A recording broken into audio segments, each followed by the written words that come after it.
एकत्रिंशदशकः भ्रामरी अवतारः। ॐ सर्वमङ्गलमाङ्गल्ये शिवे सर्वार्थसाधिके शरण्ये त्र्यम्बके गौरि नारायणि नमोऽस्तुते। कश्चित् पुरा मन्त्रमुदीर्य गायत्री इति प्रसिद्धं दितिजोरुणाख्यः चिराय कृत्वा तप आत्मयोनेः प्रसादितादापवराणपूर्वान् स्त्रीपुंभिरस्त्रैश्चरणे द्विपादैः चतुष्पदैश्चाप्युभयात्मकैश्च अवध्यतां देवपराजयञ्च लब्ध्वा सदृप्तो दिवमाससाद। रणे जिता दैत्यभयेन लोकपालैः सह स्वस्वपदानि हित्वा देवादृताः प्राप्य शिवं रिपूणां सम्यक् वधोपायमचिन्तयंश्च। तदा भवत्काप्यशरीरिणी वाक् भजेत देवीं शुभमेव वस्यात्। दैत्योरुणो वर्धयतीह गायत्री उपासनेनात्मबलं त्वदृश्यम्। यद्येष तं मन्त्रजपं जहाति स दुर्बलसाध्यवधोऽपि च स्यात्। एवं निशम्य त्रिदशैः प्रहृष्टैः अभ्यर्थितो देवगुरुप्रतस्थे।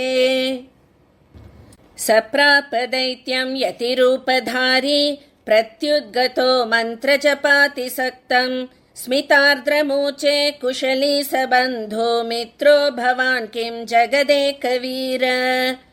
दैत्यस्य ते मन्त्रजपेन किं यो नूनं बलिष्ठं त्वबलं करोति। येनैव देवा अबलारणेषु त्वया जितास्त्वं स्वहितं कुरुष्व।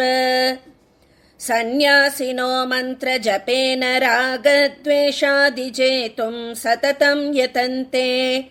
न त्वं यतिर्नापि मुमुक्षुरर्थ कामातिसक्तस्य जपेन किं ते। एकं हि मन्त्रं समुपास्वहे द्वौ तेनासि मित्रं मम तद्वदामि। मन्त्रश्च मे मुक्तिद एव तुभ्यं वृद्धिं न दद्यादयमित्यवेहि।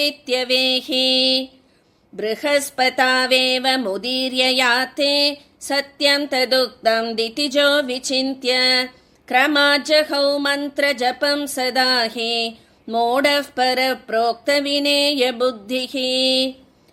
एवं गुरौ कुर्वति दैत्यभीतैः कृत्वा तपो योगजपाद्वरादि।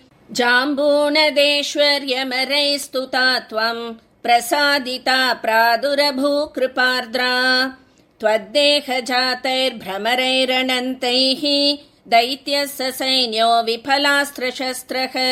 दष्टो हतस्त्वं च नुति प्रसन्ना पश्यत्सु देवेषु तिरोहिता भूः। स्वदेहतो वै भ्रमरान् विधात्री त्वं भ्रामरीति प्रथिता जगत्सु। अहो विचित्रास्तव देवि लीलाः नमो नमस्ते भुवनेशि मातः। ॐ श्रीमात्रे नमः।